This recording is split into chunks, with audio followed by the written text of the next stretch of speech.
할배기 로문답 채널 제21주 세 번째 그리고 벨트 신앙고백서 제28항도 같이 살펴보겠습니다.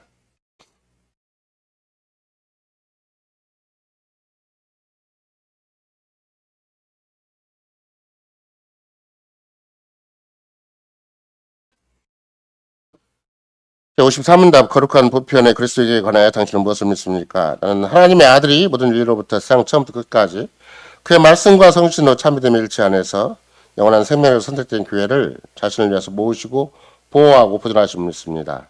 그리고 난 지금 그리고 영원히 이 교회에 살아있는 점을 믿습니다.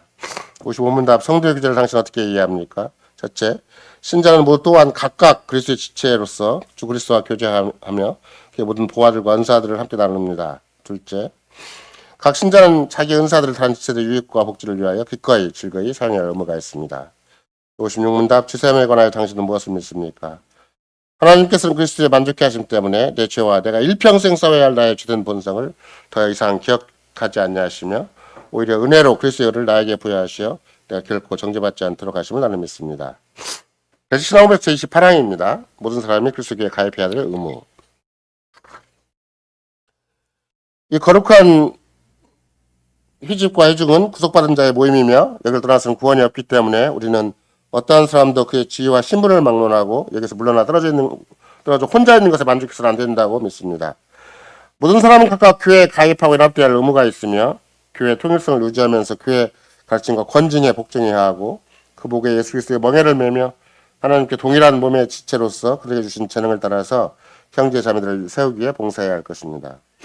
이것을 좀 더 효과적으로 지키기 위해 하나님 말씀을 따라 모든 신자는 교회에 속하지 않는 자들에게서 분별되어 어느 곳에든지 하나님께서 세우신 이 모임에 가입할 의무가 있습니다. 그들은 심지어 통치자들이 반대하고 권사들이 칙령으로 금할지라도 그리고 죽음이나 육체적인 형벌이 따른다고 할지라도 그렇게 해야 합니다.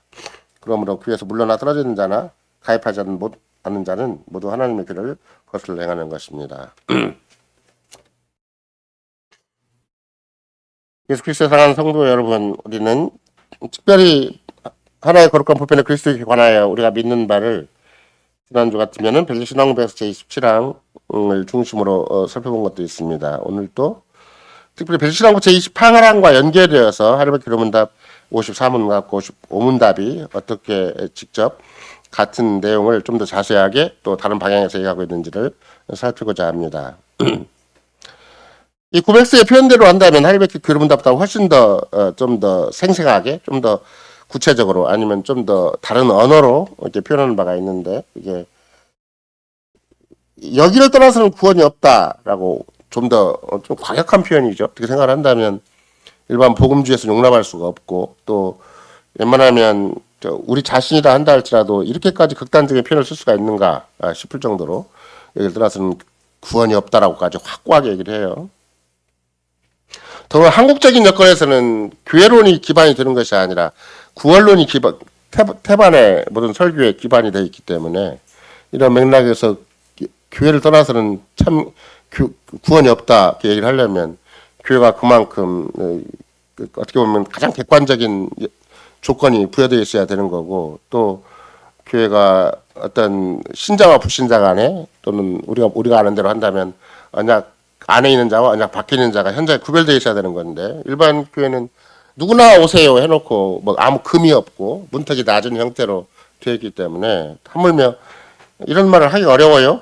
여기를 떠나서는 구원이 없다. 이런 말을 하기가 참 어려워요. 그러다 보니까 이제 이 교회도 구원이 있고 저 교회도 구원이 있고 심지어 카톨릭도 구원이 있다라는 말까지 해요. 뭐 굉장히 유명한 분들이 그런 말을 해요. 예를 들면 실명을 거론해서 굉장히 죄송하지만 그 서철원 목사도 카톨릭에도 구원이 있다 이렇게 얘기를 하고 또 박영선 목사도 카톨릭에도 구원이 있다 이런 말을 그냥 어쩌다가 해요. 근데 또 어떤 특정한 목사가 그런 말을 하지 않았다 할지라도 어떤 맥락에서 그런 말을 했는지는 뭐 충분히 우리가 검토할 만한 아무런 가치가 없겠지만 한국의 가장 큰 보수 정통 교단이라고 하는 고신이나 합신이나 총신이 절대 카톨릭을 이단으로 정죄하지 않아요. 거기에 구원이 없다고 정죄를 해야 되는 건데 분명히 선언을 해야 되는 건데 구태여 이게 긁어 부스럼이다라는 옛날에 속담이 있듯이 우리가 구태여 그런 입장을 취할 필요가 있는가? 근데 이미 밑에 노회에서나 아니면 어느 교회에서 그런 건의사항이 올라왔음에도 불구하고 그걸 그냥 덮어버리는 것이 실은 우리나라 정통 교단의 입장이기 때문에, 더군다나 그런 교단들이 이런 고백을 받아들이면서 이 교회를 떠나서는 구원이 없다 이런 말을 단호하게 확고부동하게 할 수가 있겠는가? 그럼 왜 어떤 차원에서 이 교회를 떠나서는 구원이 없다고 얘기할 수가 있는 것인가? 이것이 이제 우리한테도 또 하나의 숙제가 되는 것이죠. 구원을 말할 때는 다른 말로 바꾸면 또 생명을 말할 수도 있는 거예요. 영원한 생명이 우리 안에 있는가? 왜냐하면 구원이 곧 생명이기 때문에. 그러니까 생명에 대한 그런 영원한 생명인가 또는 새 생명인가 헌 생명인가 구분점이 없으니까 그냥 보편 다수를 향해서 마치 알미니안이나 또는 펠라기안처럼 그 인류 전체가 구원받았다고 생각을 하면 뭐 특별히 교회 안과 밖을 이렇게 구분할 수가 없는 것이죠. 다만 세상이라 한다 할지라도 미래적인 또는 아직은 교회 들어오지 않았지만 장차 들어올 자로 계산을 해야 되기 때문에 교회 밖에는 구원이 없다는 말을 함부로 할 수가 없어요. 그런 거기에서 이런 것들은 어쨌든 이 교회 안에서만 참 생명이 자라난다. 참 생명이 주어지고 이 교회 안에서 참 생명이 태어나고 참 생명이 주어진다. 예를 들면 우리가 시온에서 구약에서 시편 기자가 시온이라고 한다면 우리는 다 시온에서 태어났다. 교회는 정말로 우리의 어머니로서 우리 생명을 잉태할 뿐만 아니라 출생할 뿐만 아니라 교회에서 우리는 양육된다. 그러니까 밥 먹을 때 기도할 때마다 아까 점심 때도 기도했겠죠. 그러면 그리스도 안에서 예비된 영원한 생명으로 양육된다. 우리는 밥을 먹지만 밥만 먹는 게 아니라 하나님이 공급하신 일용할 양식이 있기 때문에 하나님 직접 우리에게 영육간에 필요한 걸 부족하지 않게 공급하시기 때문에 우리는 영원한 생명을 양육받는다. 이렇게 해달라고 지금 밥 먹는 거잖아요. 그런 만큼 그리스도께서 살아계셔서 하늘보좌 우편에 계셔서 지금도 하늘과 땅의 모든 권세를 가지시고 당신의 교회를 운영해 나가신다 이렇게 얘기를 할 때는 그 무엇보다도 생명을 부여해 주신다. 계속 생명을 공급해 주신다. 또 생명의 진가를 발휘하게 해 주신다. 생명다운 정체성을 계속 확인하게 해 주신다. 이런 말이 되는 거잖아요. 그런 맥락에서 특별히 교회 밖에는 구원이 없다는 말을 할 때는 거기에 벨기 신앙고백서 전체적인 맥락이 있고 하이델베르크 기록문답에 시대적인 맥락이 있는 것인데 그게 거짓 교회는 구원이 없다 이렇게 되는 거예요. 세상에서만 구원이 없는 게 아니라 거짓 교회도 구원이 없다 이런 말을 쓰는 것이죠. 따라서 특별히 28항에 같은 경우는 거짓 교회로부터 분리할 책임이 있고 그런 분명한 선을 긋는 것이 있어야 되는 것이지 거짓 교회로와 계속인데도 불구하고 거기에 대해서 계속 몸담고 있으면서 뭐 막연하게 구원이 있겠지라고 생각하면 이 별지 신앙고백서적인 어떤 고백으로 한다면 이미 어긋나 있는 것이고 그 사람은 만약에 설령 그 사람을 자세히 물어보면 어떤 일이 생기는가 구원이 없고 생명이 없어요. 적어도 우리가 가진 바 이런 신선한 생명력, 새 생명, 참 생명 또는 영원한 생명적인 차원에서 접근해 보면 정말 구원이 없어요. 구원이 없다는 것은 금방 우리가 식사 때 기도한 반식들에도 정말 하나님 말씀 영원한 양식으로 이렇게 공급돼야 되는 것인데 하나님 말씀 영원한 양식이 아니에요. 주식 문제나 세상에서 막 뭐 예를 들어 사람들의 문제, 정치, 경제, 사회 문제는 막 굉장히 정보가 예민하고 거기에 대해서 막 즉각적 행동도 하고 반응도 하는데 근데 하나님의 영원한 말씀에 대해서는 아무런 반응이 없어요. 이런 것들을 보면은 이게 정말 생명인가 이게 정말 구원인가 싶을 정도가 뭐 한두 가지가 있는 게 아니죠. 이런 맥락에서 우리는 거짓교로부터 분리한다라는 말을 할 때는 다른 말로 그걸 내부적으로 얘기하면 어떻게 되겠어요? 이 교회에 가입한다라고 얘기를 하는 것이고 이 가입해서 이제는 뭐 이 교회 법적으로 증명된 대한민국 전라북도 전주시에 있는 자유개혁교회 당회가 이렇게 교적부를 작성을 해서 교적부에 이름이 등록되어 있으니까 무슨 새 증명서를 떼주거나 교인 증명서를 떼줄 수가 있는 것인가 그런 건 아니에요. 오히려 이 교회 사회적 지체로서 내가 고백하는 것이 있는 것이죠. 이 교회 회원이다라는 말을 이제 이 하이델베르크 교류문답이나 신앙고백서 차원에서 얘기를 한다면 거짓교회도 분리를 했잖아요. 그러면 나 이 교회 안에 그냥 회원이라고 얘기를 하지 않고 살아있는 회원이다라는 말을 써서 이 교회 안에 속한 자로서의 분명한 자기 고백으로 자기가 입증해 나가는 거예요. 그러니까 당회가 입증해 주는 게 아니에요. 교회가 증명서를 떼주는 게 아니고 본인이 나는 지금 그리고 영원히 이 교회 사는 지체입니다. 이걸로써 나는 거짓교회와 분리해 있고 이 교회가 이 교회 안에서 우리의 구원이 보장되어 있고 또 이 교회 안에서 참 생명의 말씀이 또 영원한 생명으로 양육되는 일이 생긴다라고 고백하는 것이죠. 그러니까 밥 먹을 때 기도하는 것도 누구나 다 할 수 있는 기도가 아니고 교회와 연장선상에서 기도할 수 있는 거구나. 이걸 금방 알 수가 있죠. 사도행전 20장 28절에 보면 하나님께서 그리스도 당신 독생자의 피로 교회를 이제 자기 소유로 삼으셨다는 분명한 고백이 있고 또 그 오늘 우리가 뭐 하나님의 아들이 모든 인류로부터 세상 처음부터 끝까지 그 말씀과 성신으로 참 믿음을 일치하여서 영원한 생명을 선택된 교회를 친히 이제 모으시고 보호하시 보존하신다 이런 말도 있지만 그래서 신앙으로서 파랑이 한다면 이 거룩한 회집과 회중은 모임과 모음은 구속받은 자들의 모임이다. 구속이라는 말을 다른 말로 바꾸면 구원받은 자들의 모임이다 이렇게 되는 거거든요. 그러니까 여러분과 나는 내가 구원받는가 안 받는가 이 교회 다니는가 안 다니는가 이걸 확인하는 게 아니라 내 고백일 뿐이에요. 나는 구원받은 회중에 속해 있는 사람이다. 나는 이 교회에 따라서 구원이었기 때문에 이 교회에서 계속 구원의 실제적인 효과를 누릴 수가 있는 사람이고 또 구속의 효과를 누릴 수 있는 사람이기 때문에 나는 이 교회에 살아있는 지체입니다라고 내가 믿는다고 고백을 하는 것이지 당회가 저 문 앞에 서가지고 또 아니면 당회가 교적부에 등록을 해가지고 참교회인가 아닌가 이걸 얘기하는 건 내 고백일 뿐이에요. 고백일 뿐이에요. 근데 고백이 어떤 현실보다 강해요. 왜? 그 고백은 하나님 말씀과 연결되어 있고 삼위 하나님과 연결되어 있고 우리 안에 가장 보편의 다수인 그리스도의 몸인 교회와 연결되어 있기 때문에 어떤 증명서 떼어준 것보다 더 강한 게 뭔가 이 신앙 고백이 더 강해요. 왜? 이 신앙 고백으로 말미암아 우리는 훨씬 더 전 세계 전 역사적인 보편성을 가지게 되는 것이기 때문에 그런 것이죠. 결국은 주께서 교회를 그리스도의 복음을 선포하게 하신다. 또 하나님 말씀을 선포하게 하신다. 그럴 때는 더 쉽게 얘기를 하면 복음 설교를 하는 사람이 있기만 하면 또 말씀 선포하는 말씀 사역자가 있기만 하면 이건 참 교회다라고 생각할 정도로 결국은 이 참 생명에 대한 끊임없는 경각심, 끊임없는 정체성을 계속 확인시킨 사람이 누구인가 그러면 하나님 말씀을 선포되는 것이죠. 복음 설교로 되는 거예요. 그러니까 복음 설교를 듣고 그것이 자꾸 내 얘기다라고 확인을 해야 되는 것이지 그거는 뭐 똑똑한 목사들이나 장로들이나 집사들이 알아서 할 문제고 뭐 나는 내가 내 인생 살아간다 그래버리면 이제 그건 자기가 아무리 이 교회 다닌다도 헛다니는 거예요. 그렇게 해서 이 교회 자기 회원인 것이 입증이 되는 게 아니에요. 늘 살아있는 교제가 있어야 된다. 살아있는 생명의 어떤 기능이 있어야 된다. 그 회원으로서의 주고받는 아주 생동감 넘치는 것이 있어야 되는데 그 뭘로 생동감이 넘치는가 생명성이 어떻게 보장되고 입증되는 것인가 하면 그게 하나님 말씀에 대한 반응으로 하나님 말씀이 내 생명의 양식이다. 하나님 말씀으로 말미암아 내가 영원한 생명이 양육되는 것이다.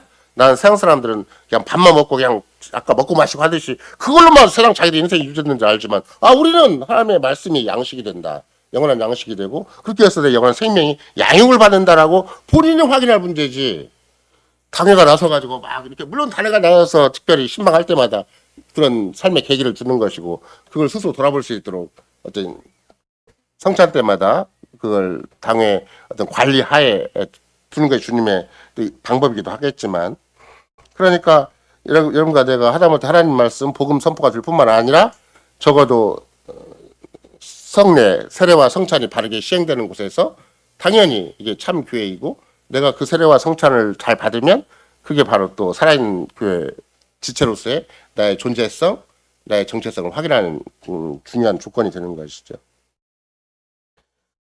따라서 이게 정말로 이 교회를 떠나서는 구원이 없다고 믿는 사람이라면 맨 마지막 문장이 그런 거잖아요. 별직신앙법 제28항 맨 마지막 문장이 뭐라고 써 있어요? 그러므로 교회에서 물러나 떨어져 있는 자나 가입하지 않는 자는 모두 하나님의 길을 거슬러 행하는 것이다. 이게 고백서가 이게 종교개혁 그 당시 참 핍박과 어떤 거대한 거짓교회가 압도적으로 세상을 지배할 때 지금 고백서가 작성된 거잖아요. 그럼 어디에서 이렇게 분리하라는 말이에요?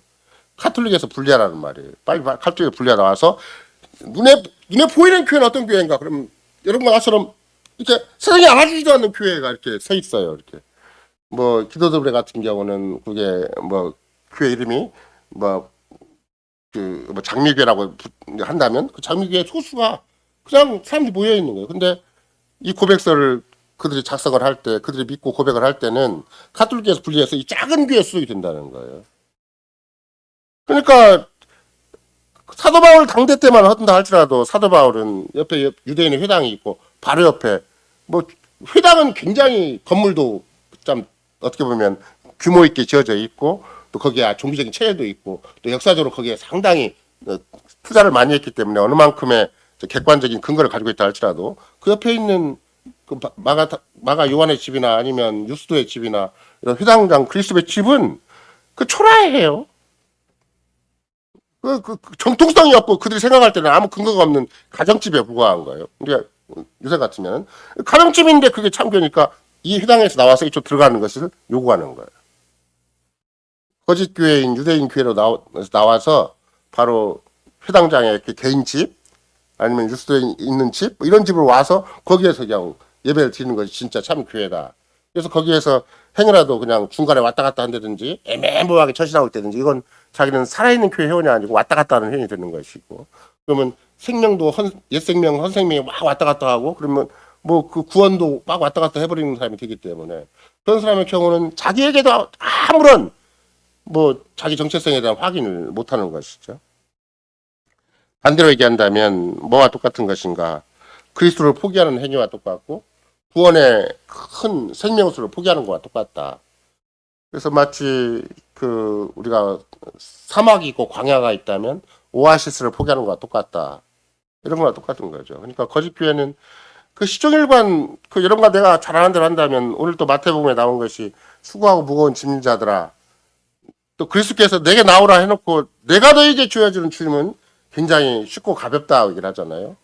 근데 그 당시 거짓 교회가 지어진 짐은 얼마나 무거운 건지 무거우니까 그 짐을 지기에 자기들도 벅차고 다른 사람도 벅찬 거예요. 주님의 평가로 한다면 희출한 무덤이고 그야말로 좀 백배나 지옥의 자식을 만드는 과정이 있기 때문에 그 인격적으로도 굉장히 피폐한 것을 주고받아요. 바리새파들이 가르친 사람도 마찬가지고 배운 사람들도 거기에 굉장히 큰 부담감을 가지고 뭔가 꽉 조인 마음을 가지고 살기 때문에 인격이 자유롭고 풍요롭게 정말로 생명성 있게 움직이질 않아요. 그러니까 무거운 짐이 드는 거예요. 이런 거 나도 내가 교회를 다니는 것이 사람 계획을 한다 할지라도 마음에 세상이 모르는 그런 의와 평강과 희락이 있고 늘 그걸 즐기는 사람이 되지 않으면 나도 모르게 어떻게 되는 것인가 막 계획은 이렇게 해야 된다 이렇게 해야 된다 사람들 원칙이 막 있어요. 그 원칙을 막 준수하게 몸을 쉰다고 해도 그건 그리스도로 말미암은 또 하나님의 영으로 말미암은 자유가 아니에요. 굉장히 영혼이 자유해야 되고 마음껏 주님을 섬기고 정말로 하나님의 법이 즐거워야 되지. 예를 들면 아까 늘 강조하는 거지만 하나님 율법을 내가 억지로 지난번도 우리가 화요 모임 때 그 개혁교 목사님 쓴 말이 있잖아요. 이게 조 바피 목사인데 상당히 젊은 목사예요. 그분도 당신 교회 안에서 행여라도 어떤 사람들이 억지로 성경 공부에 참석하고 억지로 뭐 이렇게 설교를 듣고 막 그런 사람이 있다면 그거 주님이 기뻐하시 본인은 그만두라도 그 주님이 기뻐하시겠는가 이렇게 물어보는 거잖아요. 그러니까 이런 거라도 마찬가지. 내가 우리끼리 뭐 서로 모범이 된다. 누가 성실하다. 누가 좀 그나마 교회 말썽 안 부리고 잘 살아간다. 이게 중요한 문제가 아니라 정말 주님이 내 고백을 받으시겠는가. 주님이 내 찬송을 받으시겠는가. 내 예배를 받으시겠는가. 이건 초미의 관심사가 되어야 카인과 아벨처럼 그런 분명한 분기점이 생기는 것이지. 전 역사 인류 시조부터 분기점은 뭔가 그 주님이 받으시는가 안 받으시는가예요. 주님의 관점이에요. 창세기적인 관점에서도 하나님이 보시기에지 우리끼리 서로 예배 드렸냐 안 드렸냐 우리끼리 착하냐 안 착하냐 우리끼리 뭔 법을 정해놓고 규정을 정해놓고 하는 게 아니에요. 그러니까 행여라도 여러분과 내가 개혁교회는 이렇게 해야 된다라고 무슨 원칙만 내서 어떤 일이 생기는 것인가 무거운 짐이 돼요. 아주 굉장히 무거운 짐이 돼요. 개혁교회는 우리가 아까도 말씀드린 것처럼 먹고 마시고 시집가고 장가가고 사고 팔고 심고 전 세상이 그것 때문에 움직이고 있고 집을 짓는 것까지 전 인류가 그것도 움직이는데 우리는 그거 아니다 그러고 교회 살아있는 짓하고 얘기를 하는 거잖아요. 웬만하면 제가 가끔씩 기도하는 거고 인용하는 바이기도 하지만 아무리 작은 일이라도 내가 하나님 뜻을 거슬러 행하기보다는 모든 피조물 포기하며 해버린다. 이런 식의 삶 천하를 다 모든 피조계를 완벽하게 가치를 제대로 평가해놓고 난 그것이 없어도 난 산다는 거예요. 그것이 없어. 그게 뭔가 나는 교회 사는 지쳐 사는 것이 난 세상이 없어도 난 산다. 이런 말이거든요. 그러니까 아주 현저하게 다른 것이라서 이상의 것을 자꾸 움켜쥐고 교회 안에서 그걸 활용을 해서 내가 교회도 그런 식으로 이렇게 만들어가려고 하면 그럼 바이세파와 똑같고 로마 카톨릭과 똑같고 복음주의와 똑같은 것이 돼버리는 거예요. 아예 다 포기를 하시는 것이 훨씬 그 가치는 더 이상 의미가 없는 거다. 오님이 주님이 주시는 능력만이 그리고 바울사도 고백한 것처럼 내가 능력주의가 따로 있다. 내가 모든 걸 할 수가 있다. 바울사도가 뭐 평생 살아봤자 그 사람이 뭐 유약하게 교회 건물을 세웠겠어요? 아니면 신자들을 많이 모아가지고 목회를 뭔가 거대하게 했겠어요? 바울사도가 걸어가는 길은 전부 아까 같이 기도도브레나 종교개혁 당시나 또 그 처음으로 유대인에게 회당에서 벗어나가지고 같이 자기들끼리 무리를 모인 그런 사람들이잖아요. 그 교회 안에서도 얼마나 말이 많고 문제가 많아요. 과연 이 교회가 오래 갈지 안 갈지. 제가 가끔씩 그런 얘기를 할 때마다 뭐 안타까운 생각이긴 하지만 맨 처음에 성약교회를 방문을 했을 때 또 나이 드신 여자분들만 앞에 좀 몇 명 앉아 있고 그때는 우리만큼도 못했으니까 목사님은 이미 캐나다 가서 나이가 많이 드신 분이고 그렇다고 이 교회가 다른 대책이 있어서 목회자를 받을 수 있는 상황도 아니었고 그래서 간신히 이렇게 테이프 틀어놓고 그것을 할머니들이 캐나다에 욕을 해가지고 테이프라도 달라고 그래가지고 테이프를 듣고 있을 때 그때 그 지금은 목사로서 은퇴하신 분이기도 하지만 그분이 가서 그거를 딱 보는 순간 이 교회 몇 달 갈란가? 그런 것이 60년 지나갔고 지금도 교회적인 형태로는 뭐 얼마든지 규모 있게 지금 서가고 있죠. 만약에 우리가 서양적인 주권만 바라본다면 종교개혁 당시도 말할 것도 없고 또 바울사도 당대도 말할 것도 없고 바울사를 비롯한 사도들 당대도 마찬가지고 지금도 이런 거 내가 우리가 뭐 명색이 이렇게 계획을 한다고 하는데 우리랑 같이 할 사람이 주변에 사방팔방 돌아봐도 같은 신앙 고백하는 사람들 찾기가 참 너무 어려워요. 주원교회가 그렇다고 참 어떻게 그런 결정을 할 수가 있고 그렇게 입장을 정리할 수 있는 것이 너무 신비롭고 그거 너무나 그걸 내가 함부로 생각한다거나 우리 교회가 함부로 생각한다면 그것이 진짜 하나님 앞에 무서운 일이라고 생각이 돼서 그게 뭐 우리를 인정해 준다는 건 두 번째 치고라도 어떻게 저런 일이 있을 수가 있는가. 그거는 그리 쉽지 않은 일이에요. 그러니까 하나님께서 오직 은혜로만 이렇게 우리에게 은혜를 주신 것이고 그래서 남다르게 우리가 이 땅에서 의식하고 살아갈 때 그런 형편 가운데서 고백한 게 별신앙 고백이었어요. 교회에서 물러나 떨어지는 자 계산이 많겠죠. 내가 이 교회 가담 돼야 되는가 안 되는 거야. 내가 교회 안에서 살아있는 지체로서 살아야 되는가 안 되는가. 내 평생 내 집안 내 이웃 일가 친척도 다 지금 카톨릭에서 살고 있고 또 내가 만약에 내 입장을 바꾸기로 한다면 단순히 내 마음의 문제에서 끝나는 것이 아니라 집안에서 큰 혼란이 일어나고 사회적으로도 큰 혼란이 일어나서 직장도 놓치고 일가 친척으로부터 배제를 당하고 다 심지어 같은 가정 식구로부터도 왕따를 당할 형편이 있을 텐데 본인은 뭐라고 고백하는가. 나는 절대 이 교회에서 물러나 있지 않는다. 정확히 이 교회 살아있는 지체로서 내 역할을 하고 내 존재 가치를 발휘하고 나의 정체성을 여기서 확인한다. 그렇게 고백하는 것이기 때문에 심지어 나는 생사가 내 이 교회 살아있는 지체로서 있는 것이 내 생사를 가름하는 가장 중요한 조건이다. 이렇게 생각을 하는 거잖아요. 그러니까 의외로 고백은 반절짜리 고백이 있을 수가 없어요. 예수를 반절만 믿고 세상을 적당히 의지하고 그렇게 살 수가 없게 돼 있어요. 그리스도를 믿으면 믿을수록 성경을 믿으면 믿을수록 전적으로 거기에 매달리게 돼 있고 전적으로 그걸 인정할 수밖에 없는 것이지. 세상도 믿고 교회도 믿고 사람도 믿고 적당히 내가 가진 삶의 조건도 다 이렇게 추스려서 그냥 신사 충내로서 살 수 있는 그런 것이 아닌 것이죠. 그래서 모든 사람이 이 교회에 가입하고 이 교회와 반드시 연결되어 있어야 된다. 참 믿음으로 연결되어 있어야 된다. 그것은 정말 믿음을 가진 자라면 하나님이 주신 믿음이 있는 자라면 반드시 그것이 기본적인 의무다라고 얘기를 하는 것이죠. 그런 맥락에서 실은 이 교회를 떠나면 어떻게 되는 것인가를 거꾸로 생각을 해보면 바로 영적으로 죽는 거구나 이렇게 생각을 하는 거예요. 영적인 자살 행위다라고 얘기를 하는 것이죠. 그게 교회를 떠나는 것이지만 그리스도 몸을 떠나는 것이고 그리스도 몸을 떠나는 것이지만 그리스도를 떠나버리는 거예요. 그러니까 그게 배교의 행위가 되는 것이고 그래서 그것이 심각한 아주 영적인 치명적인 사건이 되는 것이죠. 그럼 거꾸로 그 교회 안에서 내가 이런 살아있는 지체로서의 나의 정체성, 나의 존재감, 나의 생명성을 어떻게 확인하는 것인가. 그게 이제 오늘 벨직 신앙고백서에 간다면 그 뭐 아까 할리우드로 포괄적으로 말씀과 성령에 의해서 성령 그 믿음의 일치 안에서라고 표현을 했겠지만 벨직 신앙고백서 뭐라고 표현하는 거예요? 28항에 있어서는 거기에 모든 사람은 이 교회에 가입하고 연합해야 될 의무가 있다. 이렇게 분명히 써 있죠. 그 다음에 뭐라고 써 있냐면 교회의 통일성을 유지하면서 교회가 그리스도 안에서 하나됨을 계속 일관되게 유지하면서 교회의 가르침과 권징에 복종해야 하고 그냥 단순히 이 교회는 정말로 한국 땅에서는 동양적인 차원에서 그 가르치는 모임이네?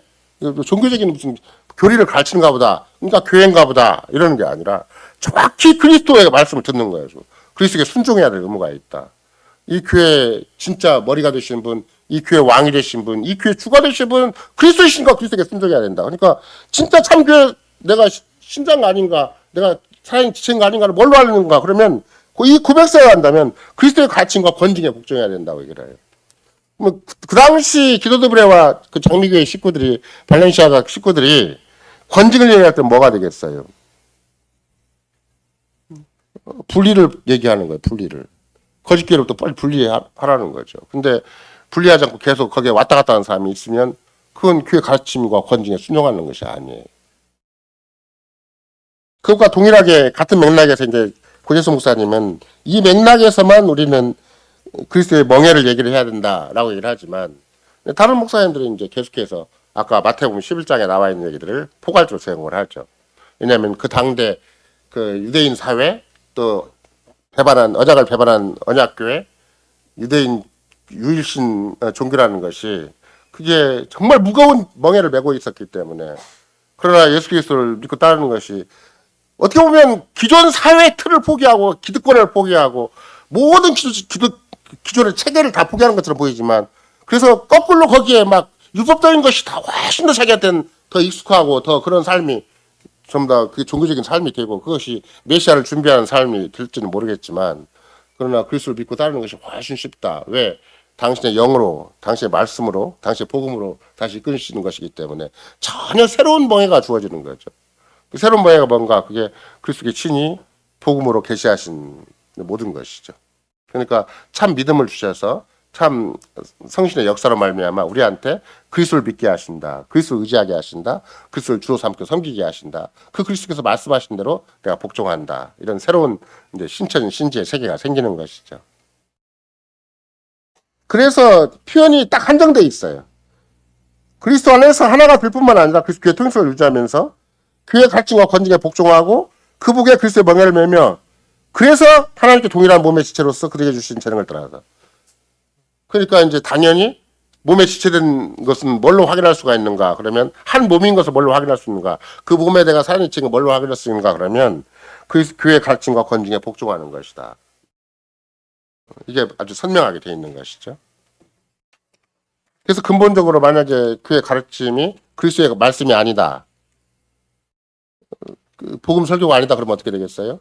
이제 통째로 목사가 그 말씀 사역자가 근본적으로 잘못된 것이라서 이 교회가 통째로 넘어가는 거죠. 바이세파 같은 예를 들면 지금 계속해서 신학당에서 공부하는 것이 고재수 목사님을 비롯한 수많은 화려한 개혁교회 교수들이 와가지고 고신에 와서 일관되게 끊임없이 강조한 게 뭐냐면 구속사적 설교예요.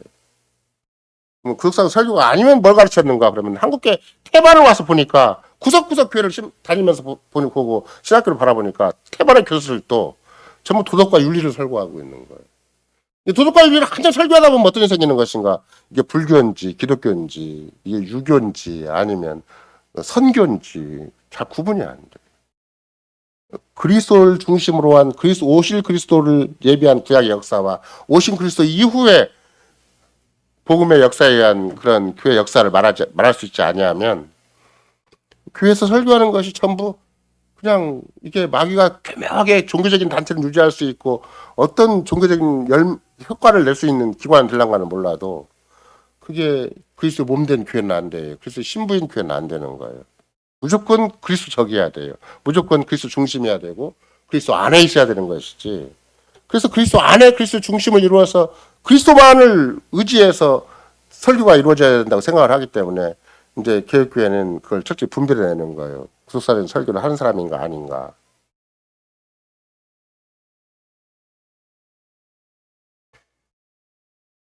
따라서 우리는 실제적으로 교회 사는 지체로서의 뭐 나는 마치 옛날에 우리가 복음주의 여건에서 교회를 다닐 때는 예수 믿으면 다 구원받는지 한 번 구원받으면 되지 뭐 이렇게 생각을 해서 믿기만 하면 무조건 한 번 구원받고 죽을 때 지옥 가고 천당 간다 이런 식으로 생각하는 쪽으로 나는 교회 다니기만 하면 또 개혁교회에 속하기만 하면 내가 이런 신앙 고백을 배우기만 하면 교회 사는 지체로가 되는 것인가. 그것보다는 이 고백서한다면 뭐예요? 계속 교회가 전하는 말씀이 있고 교훈이 있고 가르침이 있다고 그런다면 그 교회가 또 기본적으로 하나님이 이 교회에 부여하신 어떤 직분제도가 있고 이 교회에 어떤 최소한의 그리스도의 통치를 대신하는 기관이 있다고 한다면 이 교회의 가르침과 권징에 복종해서 그걸 그래서 멍에를 매는 거다. 그거를. 이게 자기가 만든 율법적인 걸 의지하는 게 아니에요. 자기 나름대로 기준이 있어요. 신자는 이래야 된다. 교회는 이래야 된다. 뭐 심지어 개혁교회는 이래야 된다. 그거에서 자꾸 저울질하면 안 돼요. 모든 걸 심지어 우리가 곧 지금도 신방이 진행되고 있지만 우리 삶의 가장 중요한 것이 정말 양심의 자유고 이게 인격적인 어떤 그런 요소인데 그래서 내 양심까지도 당에 맡기는 것이 신방이다 이렇게 얘기를 하는 거예요. 이게 뭐 얼마나 나를 잘 살펴서 그러는 것인가. 아니 이 직분자를 통해서 이렇게 신방을 하고 설교하는 것으로서 내 영혼이 관리가 된다고 해서 믿는 거예요. 그걸. 이 교회 가르침과 권징에 복종하고 그렇게 해서 내 복에 그리스도 멍에를 맨다고 했기 때문에 그것을 내가 전부라고 생각을 하는 것이지. 아이 신방도 그렇게 해서는 안 되고 또 목사 가르침도 그렇게 하면 안 되지. 막 내 영혼을 막 일반 교회에서 막 양육하듯이 막 옆에서 관리 살펴야 되고 문제가 있을 때마다 막 무슨 신방들이 쫓아가야 되고 그렇게 안 가르쳐요. 그냥 교회 3대 속성이 있고 3대 표지가 있고 교회 기본적인 질서가 있고 교회가 일상적으로 그리스도가 주신 독특한 지혜로운 방법이 있어요. 우리가 하나님의 지혜보다 지혜로운 지 하지 말고 하나님은 특별하게 역사적인 모든 교회를 통해서 일정한 방식으로 교회를 다스리고 교회를 당신에게 속한 기관으로 정말로 세상에 있지만 세상에 속하지 않은 기관으로 하나님 나라의 통치 은혜의 통치 기관으로 이 땅에 두시는 것이기 때문에 내가 막 여기에서 뭔가 세상에서 막 공부 열심히 해야 막 그나마 좀 한 단계 올라가서 뭔가 세상에서 뒤지지 않고 사는 것처럼 교회에서 그렇게 생각하면 안 돼. 그냥 무조건 그렇게 맡기고 나는 이 교회 주신 질서에 따라서 주님이 이 교회를 쓰시는 방식에 따라서 또 역사적으로 누구도 어느 교회도 예외가 없이 말씀 사역자와 당회를 통해서 하나님의 복음 설교가 제대로 진행되도록 하고 또 성례가 제대로 시행되도록 하고 권징 시행되도록 하는 이걸로서 다 하는 거예요. 어떤 한 사람을 집요하게 추적을 해가지고 세상에 뭐 검찰권이나 경찰권 군대의 힘을 사용해서 그 사람의 뒷조사를 철저히 해야 되고 그 사람의 앞뒤가 안 맞는 걸 막 따져봐야 되고 그런 거 아니에요. 우리 자신도 아무리 잘 살아보려고 해도 오늘 또 고백하는 게 뭐냐면 우리에게 달라붙어 있는 악이 있는 건데 그것이 완전히 그리스도의 사죄함에 의해서 이 교회에 오면 어떤 일이 생기는 것인가 그걸 자꾸 확인하는 것이 사연에서 확인하는 거예요. 나는 내 안에 달라있던 악이라도 완벽하게 더 이상 죄의 영향을 받지 않는다. 왜? 사죄함의 선포 기관 복음이 설교되게 있고 그리스도가 이미 우리 주가 되고 우리의 구속의 주가 되고 우리의 완전한 구주가 되시는 걸 인정하기 때문에 내가 혈령 내 안에 달라붙는 악이라도 더 이상 나한테 주님이 책임 묻지 않으신다.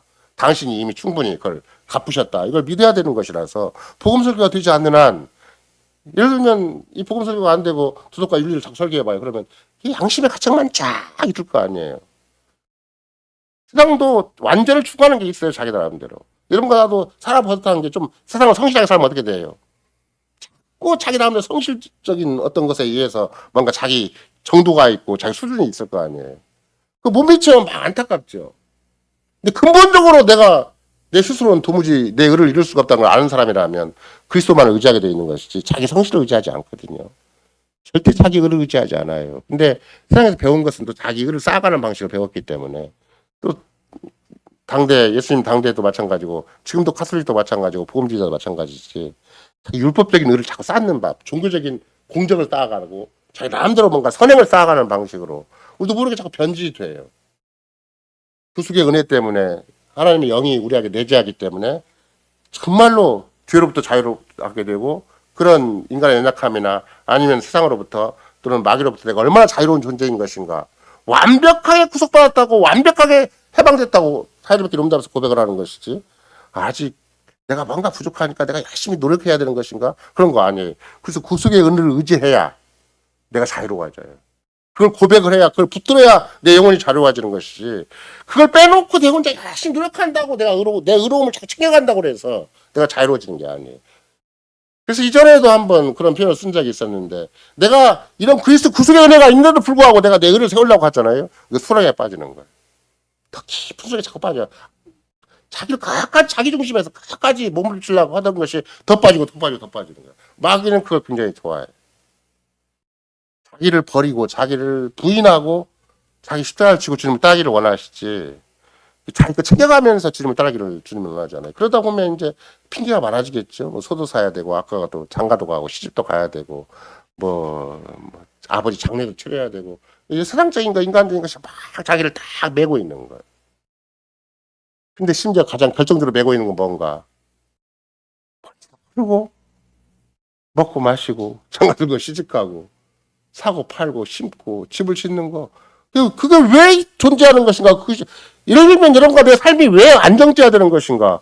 왜 안정을 추구할 수밖에 없는가? 그거는 불안하기 때문에 그런 거거든요. 내가 그리스도께 속한 존재인 걸 알면 불안할 이유가 없는 거예요. 정말 내가 내 인생에 자성이니까 아무것도 없다 할지라도 주님이 쓰고자 하신다면 얼마든지 바울사도처럼 세상에 없는 신비한 능력을 공표해서 충분히 그 일에 직분과 소명을 감당케 하시는 것이지 내가 세상과 다 갖춰야 되는 건 절대 아니거든요. 근데 안 믿어요. 안 믿고 나도 모르게 자꾸 핑계와 원인을 자꾸 만들어가고 나름대로 내 스스로 챙긴 것이 많고 우리가 챙길 것은 고백밖에 없어요.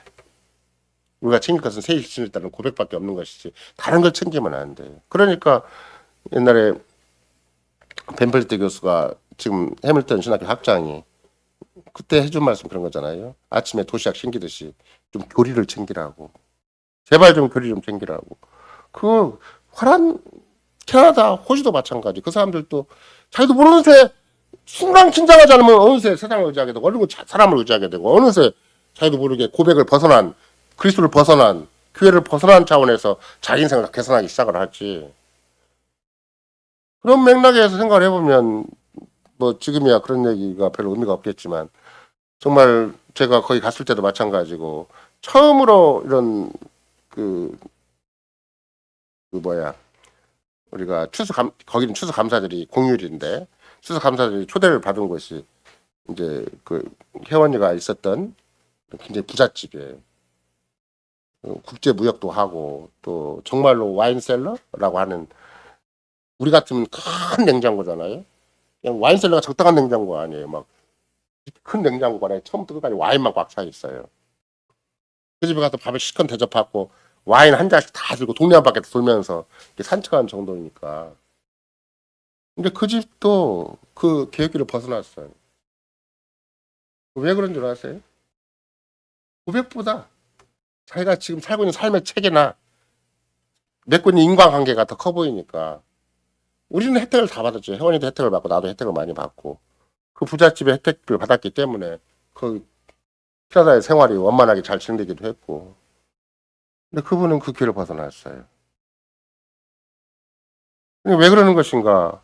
마치 주님이 친히 말씀하신 대로 어느 부자가 와서 어떻게 해야 영생을 얻으리까 그러니까 뭐라고 얘기를 해요? 계명을 다 얘기한 다음에 이 계명을 잘 지키라. 다 지켰나이다. 다 지켰어요 진짜로. 근데 그게 진짜 자기 의를 세우기 위해 지킨 것이죠. 종교적인 의를 세우기 위해서 바리새파들의 가르침에 의해서. 근데 네 소유를 팔아서 가난한 자에게 다 나눠주라 그러니까 그때는 근심하며 돌아갔잖아요. 그러니까 거기까지가 1차전이에요. 2차전은 뭐예요? 예수님 제자들이 하는 말이었어요. 그럼 어떻게 누가 구원을 받습니까? 누가 하나님에 들어갑니까? 저 부자가 구원을 못 받는 저렇게 성실하게 계명을 잘 지켜서 복도 받고 돈도 많은 저 사람이 이 사회에 중요한 역할을 하는 저 사람이 그 교회에 중요한 역할을 하는 저 사람이 구원을 못 받는다면 누가 구원 받습니까? 그러니까 이제 주님이 신이 하신 말씀 중에 하나가 그런 거죠. 부자가 하나님 나라에 들어가는 것이 낙타가 바늘길에 들어가는 것처럼 어렵다 하긴 하고 그러나 사람으로서는 할 수 없을 때 하나님으로서 할 수가 있느니라. 그렇게 얘기한다면 뭐예요? 그 다음에 하신 말씀이 바로 그런 거예요. 네가 나를 위해서 너의 집, 뭐, 밭, 내 식구, 일가 친척, 그걸 다 버린 자는 이 생과 내 대해서 충분히 복을 받지만 하나님 나라 건설자로서 하나님 나라에 참여한 자로서 네가 생애 없는 복을 받게 되겠지만 세상에서 끝까지 매달고 붙들고 그것 때문에 아무리 거기다가 플러스 알파 해갖고 종교적인 계명까지 지켰다 한다 할지라도 그 무거운 짐 가지고는 절대 나를 따를 수가 없다. 정말 네가 나를 따르려거든 자기를 부인하고 자기 십자가를 지고 나를 따라라. 그 말을 대신해서 너의 일가 친척도 다 포기하고 그 당시 유대 사회를 다 포기해라. 그 당시 실은 네가 추구하는 그런 삶의 가치, 삶의 목표, 삶의 방식을 다 포기해라. 왜? 그게 거짓교회 방식이고 율법적인 방식이고 도덕과 그런 윤리적인 방식이니까 그리스도의 구속에 의한 복음 설교적인 방식이 아니에요. 그러니까 나도 항상 그 생각을 해야 돼. 내가 은혜에 의한 방식, 정말로 값없이 받은 은혜로 내가 현실을 가름하고 살아가는 것인가? 아니면 뭔가 쌓아놓은 거 가지고 남보다 좀 우수한 걸 가지고 남보다 좀 구별된 방식으로 막 내가 자기 현실을 처신하려고 하는 것인가? 그렇게 처신하다 보면 교회 와서까지도 분별력이 생겨버려요. 엉뚱한 분별력이 생겨버려요. 저 사람은 좋은 사람, 저 사람 나쁜 사람, 저 사람은 좋은 신자, 나쁜 신자, 구별력이 생겨버려요. 누구나 다 그리스도를 부르셨다는 것을 다 똑같이 인정을 못해요. 그리스도로 말미암은 구속의 은혜가 더 크다. 교회 안에서 똑같이 설교 듣는 게 더 크다.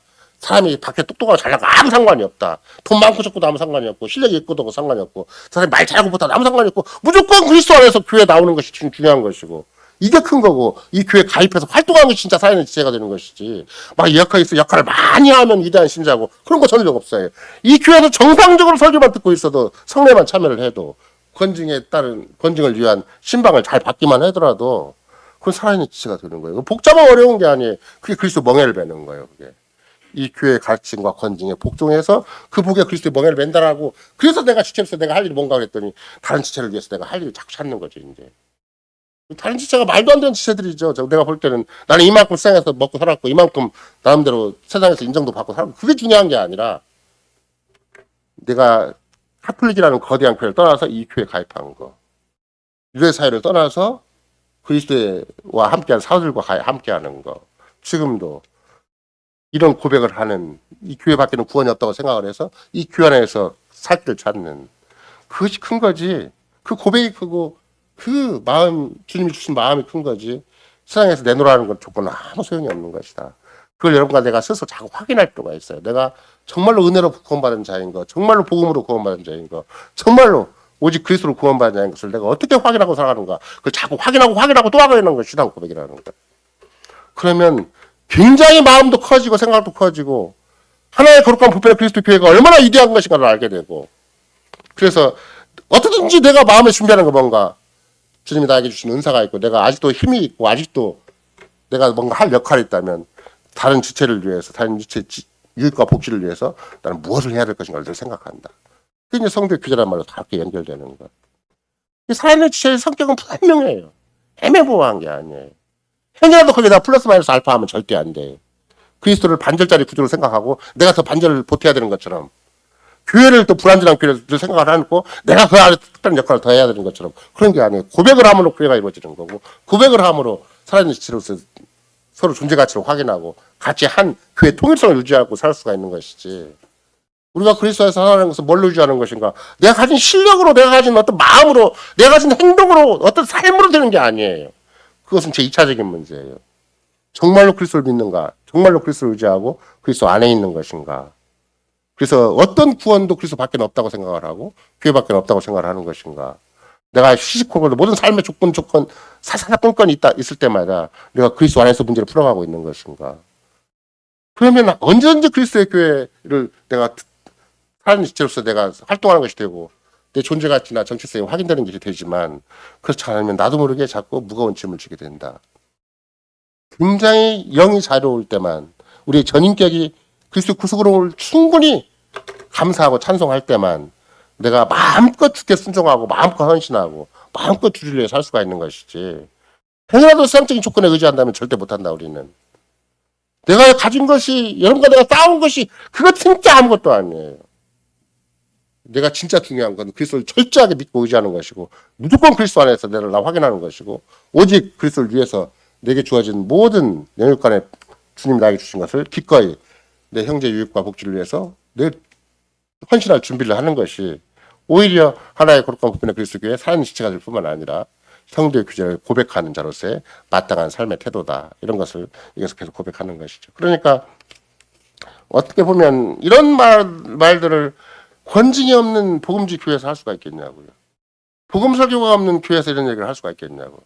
아까도 계속 강조한 것처럼 유대교 사회에서 그리스도 없는 그런 율신 종교를 만들어가는 거 있는데 그게 불가능하잖아요.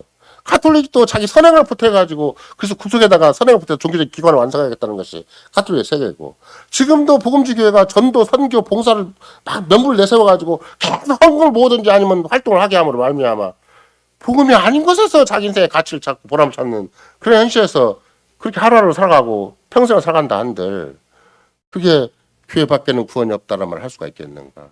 교회 밖에는 생명이 없다는 말을 할 수가 있겠는가? 나는 이 교회 사연이 지체인다 고백할 수가 있겠는가? 그걸 못하는 거예요.